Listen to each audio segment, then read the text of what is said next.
Hello साथियों, नमस्कार, good morning and good evening. कैसे हैं आप सब लोग? उम्मीद करता हूँ आप सब लोग बढ़िया होंगे। फौजी सर नमस्कार, नमस्कार, राम राम, सत श्री अकाल। शिवानी आ चुकी हैं, प्रियंका आ चुकी हैं, रोहित आ चुके हैं, सब लोग लाइव आ चुके हैं। चलिए लिंक को ज़्यादा से ज़्यादा आप लोग शेयर कर दीजिएगा, बहुत बढ़िया। ठीक है, चलिए टाइम नष्ट ना करते हुए सीधे टेस्ट को स्टार्ट करते हैं। देखिए, उत्तर प्रदेश लेखपाल भर्ती परीक्षा के लिए हिंदी का नेक्स्ट ये टेस्ट लाइव टेस्ट है और ये टेस्ट नंबर 8 है। इससे पहले हम लोग 7 टेस्ट कर चुके हैं। तो चलिए शुरू करते हैं। पहला प्रश्न यहाँ पर देखते हैं। उपमेय में अपमान का आरोप होने पर अलंकार कौन सा होता है? उपमेय में अपमान का आरोप होने पर कौन सा अलंकार होता है? रूपक अलंकार होता है। ऑप्शन नंबर दूसरा यहाँ पर एकदम राइट आंसर होगा। बिल्कुल एकदम सुरजीत, अब एकदम राइट आंसर है, बहुत बढ़िया। चलिए प्रश्न नंबर दूसरा देखते हैं। मुख बाल रवि सम लाल होकर ज्वाल सा बोधित हुआ, अलंकार है। इस पंक्ति में कौन सा अलंकार है? जल्दी फटाफट आप लोग कमेंट करके बताएं। तो इस प्रश्न का सही जवाब है ऑप्शन नंबर ए। ठीक है, यानी कि पहला ऑप्शन यहाँ पर सही है, उपमा अलंकार है। ठीक है, बहुत अच्छे। चलिए प्रश्न नंबर तीसरा आ चुका है आपके स्क्रीन पर। उत्फा स्थायी भाव से किस रस की निष्पत्ति होती है? यानी किस रस का स्थायी भाव उत्फा है? शांत रस का नहीं होता है, शांत रस का स्थायी भाव निर्वेद होता है, भयानक का भय होता है, और ठीक है इसके बाद सौंद्र नहीं, ये गलत है, यहाँ पर लिखा हुआ है। वीर रस का स्थायी भाव क्या होता है? उत्फा होता है। ठीक है, वीर रस का स्थायी भाव क्या होता है? उत्फा। बहुत अच्छे, सभी लोगों का लगभग आंसर सही है। ठीक है, चलिए प्रश्न नंबर 4 की तरफ चलते हैं। जब पहुंची चपला बीच धार, छिप गया चांदनी का कगार में कौन सा रस है? वात्सल्य नहीं है इसमें। ठीक है, श्रृंगार रस है। बहुत अच्छे, श्रृंगार रस। ऑप्शन नंबर यहाँ पर जो है दूसरा सही होगा। चलिए प्रश्न नंबर 5वां देखते हैं। मंत्री परिषद में निम्न में से कौन सा समास है? मंत्री परिषद में कौन सा समास है? ठीक है, द्वंद्व समास नहीं है यहाँ पर, द्विगु समास भी नहीं है, कर्मधारय समास भी नहीं है, तो एक ऑप्शन बचता है तत्पुरुष समास। ठीक है, अगर हम मंत्री परिषद का समास विग्रह करेंगे यहाँ पर तो क्या करेंगे? मंत्री की परिषद, और जिस भी शब्द का समास विग्रह पर करने पर कारक चिन्ह आ जाएं तो वहाँ पर कौन सा समास होता है? तत्पुरुष समास होता है। ठीक है ना। चलिए प्रश्न नंबर 6 की तरफ चलते हैं। निम्न में से कौन सा बहुब्रीहि समास का उदाहरण है? बहुब्रीहि समास त्रिकाल नहीं है। ठीक है, इसमें द्विगु समास है, यथासमम में अव्ययीभाव समास है, भरपेट में अव्ययीभाव समास है, नीलकंठ में कौन सा समास है? नीलकंठ में बहुब्रीहि समास है। अगर नीलकंठ का हम समास विग्रह करेंगे तो क्या करेंगे? नीला है कंठ जिसका, अर्थात कौन? भगवान शंकर, भगवान शिव, भगवान महादेव। ठीक है ना। चलिए प्रश्न नंबर 7। अग्नि का पर्यायवाची नहीं है। अग्नि का पर्यायवाची नहीं है। देखिए हिंदी के टेस्ट में, ठीक है, जब भी आप हिंदी का कोई भी क्वेश्चन अटेंड करते हो तो उस क्वेश्चन को आप अच्छी तरीके से पूरा पढ़ेंगे। ठीक है ना। अंतः की स्थिति में अगर पूरा नहीं पढ़ेंगे तो क्वेश्चन आप गलत कर देंगे।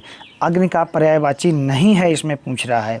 ठीक है, नहीं है तो इसमें वायु सखा है, बिल्कुल है, कृसान है, बिल्कुल है, दहन है, ये भी है, लेकिन भानु नहीं है। ठीक है, भानु नहीं है। ऑप्शन नंबर यहाँ पर 4th सही होगा। बहुत बढ़िया।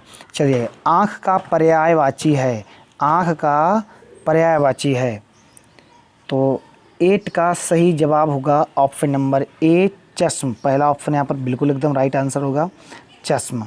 ठीक है, चलिए प्रश्न नंबर 9 की तरफ चलते हैं। मौन शब्द का विलोम है। मौन शब्द का विलोम आपको बताना है। मुखरता, मुक्ता, बाचलता, प्रगल्भता।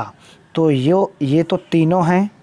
ठीक है ना, लेकिन बाचलता ये एक ही बात है। मुखरता मतलब मौन ही है, मूकता भी मौन, मूक मतलब ना बोलने वाला, प्रगल्भता ये भी, इसका भी मतलब होता है ना बोलने वाला, लेकिन बाचलता का मतलब होता है अधिक बोलने वाला। ठीक है ना, तो ये इसका जो हो जाएगा विलोम। ऑप्शन नंबर यहाँ पर 3rd सही होगा। ठीक है, चलिए प्रश्न नंबर 10। अथ का विलोम बताइएगा। अथ का विलोम क्या है? प्रश्न नंबर 10 का सही जवाब होगा ऑप्शन नंबर थर्ड इति। अत का विलोम क्या होगा? इति। चलिए प्रश्न नंबर 11, प्रश्न नंबर 11 की तरफ चलते हैं। प्रश्न नंबर 11, ससुर शब्द का तत्सम रूप होगा। ससुर शब्द का तत्सम रूप बताना है। ससुर एक तद्भव शब्द है और इसका तत्सम क्या होगा ये आपको बतलाना है। ससुर ये भी नहीं होगा, ससुर ये भी नहीं होगा, ससुर ये भी नहीं होगा, तो ऑप्शन नंबर यहाँ पर तीसरा इज राइट आंसर, सस्वर। ठीक है ना। चलिए प्रश्न नंबर 12, चंद्रोदय में कौन सी संधि है? चंद्रोदय में कौन सी संधि है? चंद्रधन उदय चंद्रोदय कौन सी संधि है बताइएगा? गुण संधि। बहुत अच्छे, सभी लोगों का सही जवाब है गुण संधि। चलिए प्रश्न नंबर नेक्स्ट, पन्ही शब्द का तत्सम रूप है। पन्ही शब्द का तत्सम रूप आपको बताना है। पन्ही कैसा शब्द है? तद्भव शब्द है और इसका तत्सम शब्द क्या होगा?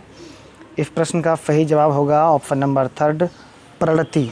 ठीक है ना, प्रणति होगा ऑप्शन नंबर थर्ड यहाँ पर सही जवाब होगा। कौन सा शब्द स्त्रीलिंग नहीं है? ठीक है, कौन सा शब्द स्त्रीलिंग नहीं है, आप इसको कैसे पहचानेंगे? देखिए चूड़ी पहनी जाती है, यहाँ पर ये स्त्रीलिंग है।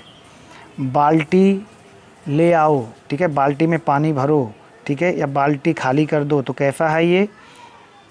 स्त्रीलिंग है। ठीक है, इमली खट्टी है, स्त्रीलिंग है। पानी पिया जाता है, तो पानी पिया जाता है कैसा है? पुल्लिंग है यहाँ पर। ठीक है ना, ये पुल्लिंग है। राइट आंसर यहाँ पर होगा तीसरा। देखिए स्त्रीलिंग और पुल्लिंग पहचानने के लिए इफ कोई भी शब्द हो उसको वाक्य में प्रयोग करके देख लीजिएगा। ठीक है ना, वाक्य प्रयोग करना बहुत ज़रूरी है। यदि आप वाक्य में प्रयोग करके पहचानते हैं, ठीक है, वाक्य में प्रयोग करते हैं शब्द को, तो स्त्रीलिंग और पुल्लिंग पहचानना बहुत आसान हो जाता है। ठीक है, चलिए प्रश्न नंबर 15, जयद्रथ का फंद विच्छेद होगा। जयद्रथ का फंद विच्छेद क्या है? इसमें फटाफट बताना है आपको। जैत धन रथ, ठीक है ना, जैत धन रथ जयद्रथ होता है। ऑप्शन नंबर यहाँ पर थर्ड सही होगा। बिल्कुल सभी लोगों का सही आंसर है एकदम।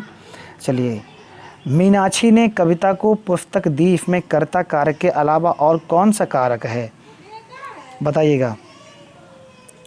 संप्रदान। ठीक है, बहुत अच्छे, सभी लोगों का। सुरजीत एकदम आपका राइट जवाब है। ठीक है, नेहा आपका भी एकदम सही जवाब है और रोहित आपका भी एकदम सही जवाब है। ठीक है, बहुत बढ़िया, लगे रहिएगा इसी तरीके से। चलिए प्रश्न नंबर 17, अरावली तेल घी नीलम शब्द पुल्लिंग और स्त्रीलिंग इनमें बताना कैसे हैं? ठीक है ना, अरावली तेल घी नीलम ये सब पुल्लिंग हैं कि स्त्रीलिंग हैं कि कोई इसमें से कुछ नहीं है? तो अरावली तेल घी नीलम ये सब पुल्लिंग शब्द हैं। ठीक है ना, ये सब कैसे शब्द हैं? पुल्लिंग शब्द हैं। ऑप्शन नंबर यहाँ पर एक करेक्ट आंसर होगा। चलिए प्रश्न नंबर 18, प्रश्न नंबर 18 क्या है? राम द्वारा चाय पी गई। राम द्वारा चाय पी गई, इसमें कौन सा वाच्य है? राम द्वारा चाय पी गई, इसमें कौन सा वाच्य है? कर्म वाच्य है, कर्त वाच्य है, भाव वाच्य है? इनमें से कोई नहीं। तो इस प्रश्न का सही जवाब होगा कर्म वाच्य, यानी कि ऑप्शन नंबर दूसरा सही होगा। देखिए कर्म वाच्य में क्या होता है? जहाँ पर कर्म की प्रधानता आपको दिखाई दे जाए तो समझ लेना वहाँ पर कर्म वाच्य होगा, और जहाँ पर कर्ता की प्रधानता दिखाई दे जाए वहाँ पर आप समझ लेना कर्तवाच्य होगा, और जिस वाक्य में भाव की प्रधानता दिखाई दे जाए उसमें भाववाच्य होगा। ठीक है, ये तीनों चीज़ें समझ में आ गई आप लोगों के? बहुत बढ़िया। चलिए प्रश्न नंबर 19, निम्न में से कौन से शब्द विकार नहीं होते हैं? क्रिया, संज्ञा, विशेषण, क्रिया विशेषण। तो इस प्रश्न का सही जवाब होगा ऑप्शन नंबर डी, क्रिया विशेषण, क्रिया विशेषण। चलिए प्रश्न नंबर 20, माइक्रो प्रोसेसर कौन सी पीढ़ी में पेश किया गया था? माइक्रो प्रोसेसर कौन सी पीढ़ी में पेश किया गया था? अब देखिए यहाँ पर ये जीएफ का क्वेश्चन है, लेकिन वो कभी कभी इस टाइप के क्वेश्चन डाल देते हैं। तो ऑप्शन नंबर यहाँ पर फोर्थ सही होगा, चौथी पीढ़ी। चलिए प्रश्न नंबर नेक्स्ट, निरही निरही का संधि विच्छेद क्या है? इस प्रश्न का सही जवाब होगा ऑप्शन नंबर सेकंड, विसर्ग संधि है इसमें, नी धन ई है, निरही होगा, नी धन ई निरही, ठीक है ना। सेकंड बिल्कुल एकदम सही जवाब है। चलिए प्रश्न नंबर 22, उद्धृत का संधि विग्रह है।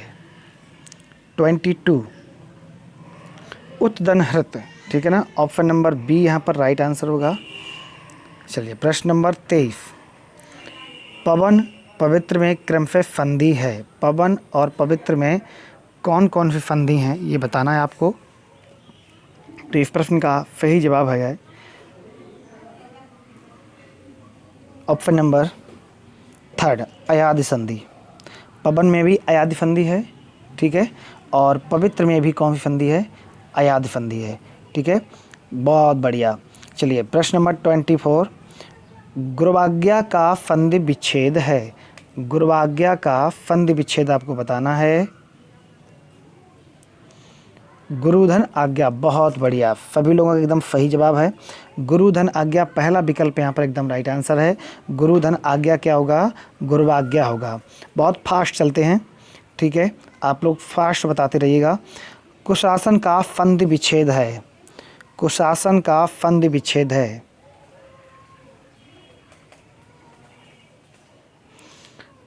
कुशधन आसन, बिल्कुल एकदम सही जवाब है। सेकेंड ऑप्शन यहाँ पर सही हो जाएगा। 25 का सेकेंड ऑप्शन सही होगा, कुशधन आसन, कुशासन। चलिए 26 नंबर क्वेश्चन अब देखते हैं। एक सेकेंड। हिंदी वर्णमाला में स्वर और व्यंजन हैं। हिंदी वर्णमाला में स्वर और व्यंजन हैं। 11 सुर 33 व्यंजन, बहुत बढ़िया। ऑप्शन नंबर ए यहाँ पर सही है, 11 स्वर और 33 व्यंजन। टा डा सा रा का उच्चारण स्थान है। टा डा सा रा का उच्चारण स्थान है। तो इस प्रश्न का सही जवाब होगा टा डा सा रा का उच्चारण स्थान क्या है? कंठ, तालु, मूर्धा, दंत। तो इनमें से कौन सा सही है बच्चों? बहुत बढ़िया, मूर्धन व्यंजन है। ये कैसे हैं? मूर्धन, ठीक है ना, मूर्धन व्यंजन, मूर्धा से उच्चारित होने वाले अक्षर हैं ये, टा डा सा और रा, ठीक है। चलिए बहुत अच्छे, सब लोगों के सही आंसर जा रहे हैं। दंतोष्ठ किसका उच्चारण स्थल है? दंतोष्ठ, दंतोष्ठ का मतलब होता है दांत प्लस ओठ से बोले जाने वाले वर्ड, दंतोष्ठ। ए ऑप्शन, बहुत अच्छे, ए ऑप्शन यानी वा। वा कैसा वर्ड है? दंतोष्ठ व्यंजन है, दंतोष्ठ वर्ड है, ठीक है। ये दांत प्लस ओठ से उच्चारित होता है। नेक्स्ट, डा और ढा, ये कैसे व्यंजन है? पार्श्विक व्यंजन है, प्रकंपित व्यंजन है, उत्क्षिप्त व्यंजन है कि संघर्षहीन व्यंजन है? ये कैसे व्यंजन है? उत्क्षिप्त व्यंजन है, ठीक है ना, उत्क्षिप्त व्यंजन है, उत्क्षिप्त व्यंजन है। डा और डा। 30वां और लास्ट क्वेश्चन, अफुमिलित हैं। आपको अफुमिलित इसमें मैच करने हैं। स्पेरफी व्यंजन कौन से क्या मैच है? संघर्षी व्यंजन क्या मैच है? पार्श्विक व्यंजन क्या मैच है? सघोष व्यंजन क्या मैच है? तो बिल्कुल स्पर्शी व्यंजन यहाँ पर मैच हैं। काफ़ी मात्रक स्पर्शी व्यंजन होते हैं, तो पहला वाला तो मैच हो गया। संघर्षी व्यंजन भी मैच हो गया, पार्श्विक व्यंजन भी मैच है, लेकिन सघोष वाला मैच नहीं है, ठीक है ना। इसमें ऑप्शन नंबर जो सही कौन सा होगा? फोर्थ विकल्प सही होगा, ठीक है। तो ये था आज का टेस्ट। आप लोगों कमेंट के माध्यम से हमें ज़रूर बताइएगा कि 30 में से आप लोगों के कितने क्वेश्चन जो है सही गए हैं, कितने क्वेश्चन आप लोगों ने अटेम्प्ट किए हैं। बहुत बहुत धन्यवाद टेस्ट में भागीदारी लेने के लिए। Thank you. जय हिंद, जय भारत।